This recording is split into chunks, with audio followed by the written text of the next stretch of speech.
जाल स्वराज तो गरीब लहरें समुंदर है अडानी साहब, उनको बचाने के लिए, उसको छुपाने के लिए भाजपा का पूरा टूल किट, उसमें एक निशिकांत दुबे उस टूल किट के मेंबर है और एक गिरिराज सिंह। जाल स्वराज आतंकवादी है, जाल स्वराज भ्रष्टाचारी है, सरकार गिराता है, इसका मतलब मोदी सरकार कमजोर है, इसका मतलब जाल स्वराज बहुत बड़ा आदमी है, उसके खिलाफ ना कोई वारंट है ना अरेस्टिंग है।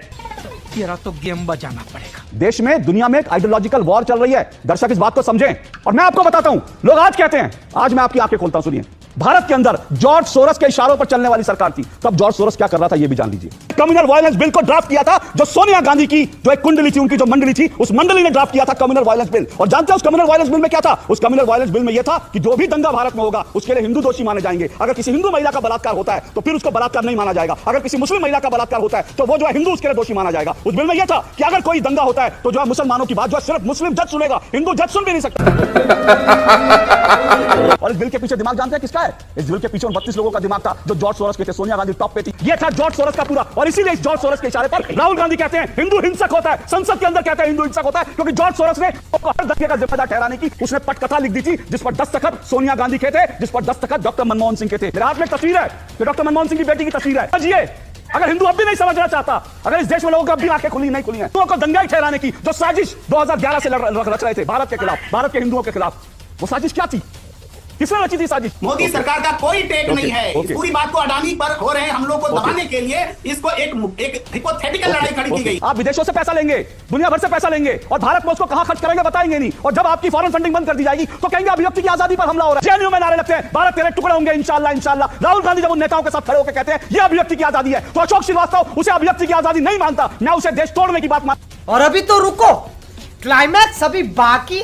तो दोस्तों आज के वीडियो में देखेंगे कि एंकर अशोक श्रीवास्तव ने किस तरह से कांग्रेस की पूरी पोल खोल करके, कच्चा चिट्टा खोल करके दोस्तों फैक्ट के साथ रख दिया कि किस तरह कांग्रेस की सरकार में हिंदू खतरे में था और अगर कांग्रेस सरकार फिर से आ गई क्यों हिंदू फिर से खतरे में हो सकता है। पूरा साक्ष्य के साथ सामने जब बांस रख दी तो कांग्रेसी प्रवक्ता का दोस्तों मुंह बंद हो गया और शो छोड़ करके जाने की बात करने लगे। आइए देखते हैं पूरा वाकया क्या। अगर हमारे चैनल पर आप नए हैं और ऐसे वीडियो लगातार आप चाहते हैं देखना तो आपसे एक रिक्वेस्ट है कि चैनल को सब्सक्राइब करके वीडियो को लाइक कर लीजिएगा। आइए वीडियो देखते हैं, मिलते हैं वीडियो के एंड में। चलिए शुरू करते हैं।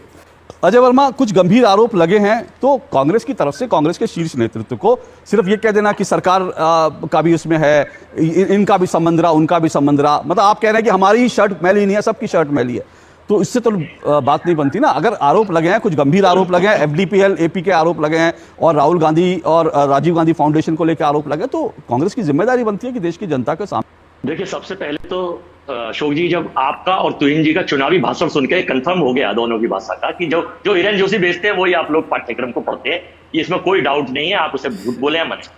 अब आपके मैं दूसरे सवाल का जवाब देता हूं। एक शेर सुन लीजिए कि गरीब लहरों पे पैरे बिठाए जाते हैं, गरीब लहरों पे पैरे बिठाए जाते हैं और समुद्रों की तलाशी कोई नहीं लेता। चुप कर कुत्ते। कौन है जाल सोरस? क्या रिश्ता है नरेंद्र मोदी जी का इससे? क्या रिश्ता है सरकार से? सरकार को फंडिंग जाल सोरेस करता, विपक्ष के नेताओं को जाल सोरेस नहीं करता। हाँ, मैंने जो शेर सुनाया था, जाल सोरस तो गरीब लहरें समुंदर है अडानी साहब, उनको बचाने के लिए, उसको छुपाने के लिए भाजपा का पूरा टूल किट, उसमें एक निशिकांत दुबे उस टूल किट के मेंबर है और एक गिरिराज सिंह। अशोक जी, जब सरकार बनती है तो लोकतंत्र में गिनती जिसकी ज्यादा होती है सरकार उसकी बनती है। तो नरेंद्र मोदी जी, नायडू और नीतीश की गिनती ज्यादा थी, तभी तो इनकी सरकार बनी है। इनकी कम थी गिनती? आप हार नामे बताएंगे प्लीज? ज्यादा थी गिनती, इसलिए सरकार बनी है ना? बताओ ना अशोक जी। तकलीफ हुआ है बेचारे को। बोल आप बोलिए, अपनी बात रखिए। मैं कुछ बोलूंगा तो आप कहोगे बोलने नहीं देता कि आपने शुरुआती हम पर, मेरे पर निजी हमले से की थी, लेकिन मैं आपको रोकूंगा नहीं। मैं आपको, सुनिए, मैं आपको रोकूंगा नहीं। आपके सवाल आप बोल लीजिए, उसके बाद जब मैं आपको एक्सपोज करना शुरू करूंगा भागिएगा नहीं, बोलते रहिए।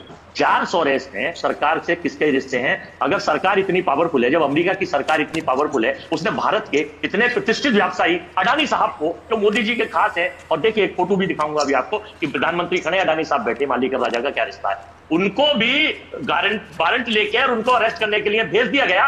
तो आपके जाल सोरस आतंकवादी है, जाल सोरस भ्रष्टाचारी है, सरकार गिराता है, इसका मतलब मोदी सरकार कमजोर है, इसका मतलब जाल सोरस बहुत बड़ा आदमी है, उसके खिलाफ ना कोई वारंट है ना अरेस्टिंग है। अरे कहना क्या चाहते हो? अरे अरेस्ट करिए और बंद करिए, उसे जेल भेजिए, उसे लेके आइए, चलिए, और इसके खिलाफ वो भी उसके संलिप्त पाया जाए, जो भी विपक्ष का या पक्ष का उसके साथ पाया जाए, उसको भी जेल भेजिए। आप भेजेंगे। अब अगर जब मैं बोलूंगा और अगर कोई लोग, अगर मेरे अपनी टीम को निर्देश, अगर मैं बोलना शुरू करूंगा पॉपकॉर्न की तरह कोई उछलें तो उनकी आवाज बंद कर दीजिएगा, क्योंकि मैं बड़े ध्यान से सुना। अब पॉपकॉर्न की तरह उछलने वालों की आवाज बंद कर दीजिएगा, क्योंकि मैं देश की जनता के सामने फैक्ट्स रखना चाहता हूं। हो गया, चलिए हो गया जेवर। चलो भाई देखो अब मैं क्या करता हूँ।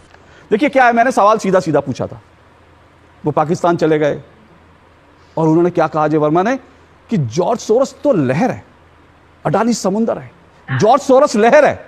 मतलब कितने प्यार से जॉर्ज सोरस को बचाया, लहर है। एक और बार कही जाती है जॉर्ज सोरस को गिरफ्तार कर लो, गिरफ्तार कर लो। अरे भाई जॉर्ज सोरस जो है वो कोई चौकी छुरी मार के नहीं निकला है, उसने बैंक नहीं लूटा है कि उसको जाओ और गिरफ्तार कर लो। वो क्रिमिनल उस तरह का नहीं है। देश में, दुनिया में एक आइडियोलॉजिकल वॉर चल रही है, दर्शक इस बात को समझें। मोहम्मद यूनुस जो है वो आइडियोलॉजिकल वॉर और जॉर्ज सोरस जो अमेरिकी डीप स्टेट है उसके वो पिट्ठू हैं, और वो कोई चाकू छुरी मार के नहीं निकले थे। उनको नोबेल पुरस्कार दिया गया था, और जब वो बांग्लादेश पहुंचे, बांग्लादेश में उन्होंने टॉपल किया तो क्या किया, गुंडे बदमाशों को और स्टूडेंट के नाम पर जो है जिहादियों को आगे कर दिया, वहां की सरकार को टॉपल किया, और अब वहां खुद बैठ गए और बिना चुने हुए नेता। और अब वहां क्या हो रहा है, हिंदुओं का कत्लेआम हो रहा है रोज। ये आइडियोलॉजिकल वॉर है, इस बात को समझिए। और आइडियोलॉजिकल वॉर जो है ये किसके खिलाफ है, इस बात को भी समझिए।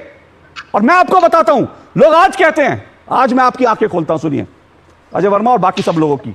लोग आज कहते हैं ना, लोग आज कहते हैं कि जॉर्ज सोरस आज इस देश में जो है सरकार गिराने की कोशिश कर रहा है। हां, क्योंकि उसको सरकार गिरानी है। लेकिन जॉर्ज सोरस, जब भारत के अंदर जॉर्ज सोरस के इशारों पर चलने वाली सरकार थी, तब जॉर्ज सोरस क्या कर रहा था, यह भी जान लीजिए। यह आपको पता होना चाहिए। तब जॉर्ज सोरस क्या करता था जब भारत में यूपीए की सरकार थी। आपको कुछ तथ्य मैं जल्दी से बता देता हूं।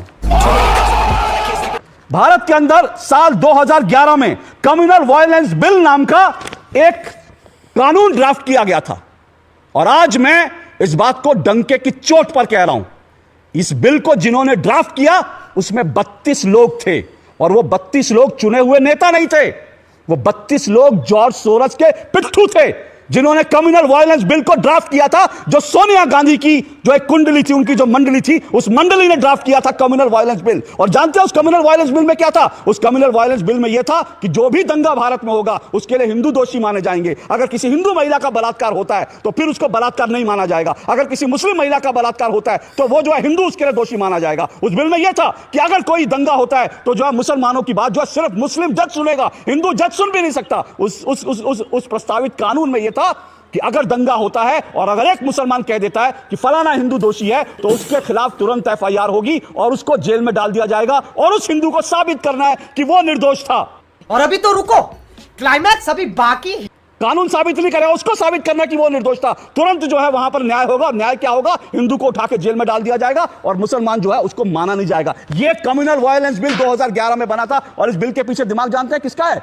इस बिल के पीछे उन 32 लोगों का दिमाग था जो जॉर्ज सोरस के थे। सोनिया गांधी टॉप पे थी, और इस बिल बनाने वालों में हर्ष मंदार शामिल था। दोस्तों अक्सर ये आरोप लगते हैं बीजेपी और बीजेपी समर्थन के ऊपर कि दोस्तों ये हमेशा बोलते हैं कि हिंदू खतरे में है, अगर कांग्रेस आ जाएगा तो हिंदू खतरे में होंगे। तो ये बोल करके वोट बैंक बनाइए, अपना वोट लीजिए, डरा करके वोट लीजिए कि हिंदू खतरे में है। हिंदू क्यों खतरे में था, ये पूरा आपने साक्ष्य देखा। अगर आपको उसमें जरा भी सच्चाई लग रही है तो एक लाइक करिएगा। वीडियो को लाइक आप लोग नहीं करते, मजा नहीं आता, प्लीज एक लाइक करिएगा अगर वो वीडियो देख रहे हो आप लोग को वीडियो जरा भी अच्छा लग रहा हो। और दोस्तों कांग्रेस को इस तरह से एक्सपोज करना, ये कांग्रेस के दोस्तों सामने पोल खोलकर पूरा रख दिया। कांग्रेस वाले जो प्रवक्ता थे, कांग्रेस के प्रवक्ता, वो पूरी तरह से संद मार के बैठ गया कि क्या बोल रहा है, ये पूरी तरह से साक्ष्य के साथ बात कर रहा है, मैं इसके सामने बहस कैसे करूं। और वाकई में वो बहस नहीं कर पा रहा था, क्योंकि जो साक्ष्य, जो सबूत, जो फैक्ट सामने रख दिए गए थे सोनिया गांधी जी के खिलाफ, जो दोस्तों मनमोहन सिंह के खिलाफ, जो ये पूरी गांधी परिवार के खिलाफ जो पूरा फैक्ट सामने रख दिया गया, उसके बाद कांग्रेसी प्रवक्ता का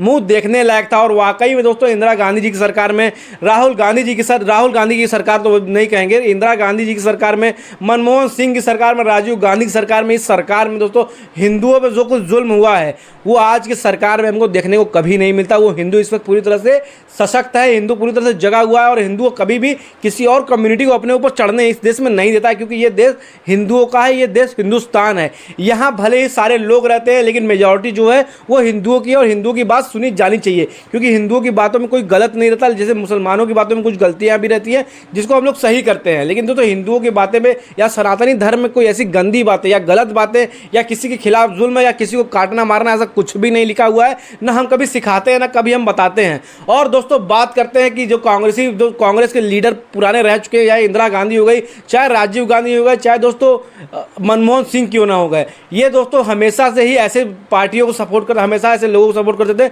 जो हिंदू के खिलाफ रहे और हिंदुओं को कभी खास तरीके से दोस्तों उस तरह से इन लोगों को मेजॉरिटी जिस तरह से हिंदुओं की थी शुरू से लेकर अभी तक, वो उस तरह से इनको ओहदा नहीं मिला है। दूसरे मुसलमानों को हमेशा ये लोग बढ़ाने की कोशिश की है कि बढ़ के आए वो लोग, बराबर से आए वो लोग, और बराबर से यहाँ हिंदू मुस्लिम लड़ाई हो पाए और उसके बाद ये लोग राजनीति कर पाए। जो दोस्तों आरोप बीजेपी पे लग रहा है कि हिंदू मुस्लिम की राजनीति करती है, ये आरोप मैं लगाना चाहता हूँ साफ तौर पर कांग्रेस हमेशा से राजनीति करती आई है और धर्म के नाम पर राजनीति करना कांग्रेस का पुराना अड्डा रहा, पुराना तो तरीका रहा है और पुराने तरीके से ये लोग हमेशा से राजनीति करते हैं। ये लोग 70 साल में ऐसा कभी दिखाया नहीं गया होगा कि हिंदू मुस्लिम की राजनीति हो रही है। लेकिन जो दंगा हुए, जो भी दोस्तों चीज़ें हुई थी, जैसे दंगे हुए थे या आतंकवादी हमले हुए थे, इसमें दोस्तों हिंदू मुस्लिम का वहाँ पर कम्युनिटी की बातें जरूर आई थी और उठी थी। और उठी क्यों थी? क्योंकि कांग्रेस प्रवक्ताओं ने, कांग्रेस के लीडरों ने ये उठाई थी, तब वहाँ पे जाके उठी थी और पूरी तरह से मुसलमानों को मेजॉरिटी, मतलब पुलिस और मुसलमानों को हर चीज़ में इन लोगों को प्राथमिकता दी जा रही थी। और अब यही चीज़ जब हिंदुओं को अपने हक मिल रहा है तो यहाँ पे दोस्तों जो कांग्रेस है, कांग्रेस के लीडर, उनके सीने पे सांप लुट रहा है,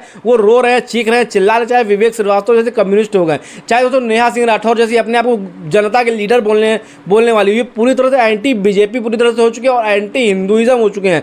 मैं आपको साफ बता रहा हूँ, एंटी हिंदुइज्म हो गया। ये हिंदू के खिलाफ ही हमेशा चाहते हैं बोलना और हिंदुओं को सपोर्ट करना नहीं चाहते। हिंदू के खिलाफ सनातन दोस्तों धर्म के हिसाब से हमारे जो कुछ भी हो रहा है, वो जो भी चीज़ हो रहा है वो सही हो रहा है या गलत हो रहा है, ये आप कमेंट बॉक्स में बताइएगा। लेकिन कांग्रेसियों के लिए हमेशा ये गलत रहा है। तो वीडियो अच्छा लग रहा तो प्लीज़ वीडियो को लाइक, चैनल को सब्सक्राइब जरूर करिएगा और जाने से पहले दोस्तों बेल आइकन दबाइएगा, वीडियो को शेयर करके तभी जाएगा। मिलते हैं किसी और दिन इससे भी अच्छे, इससे भी शानदार वीडियो। तब तक के लिए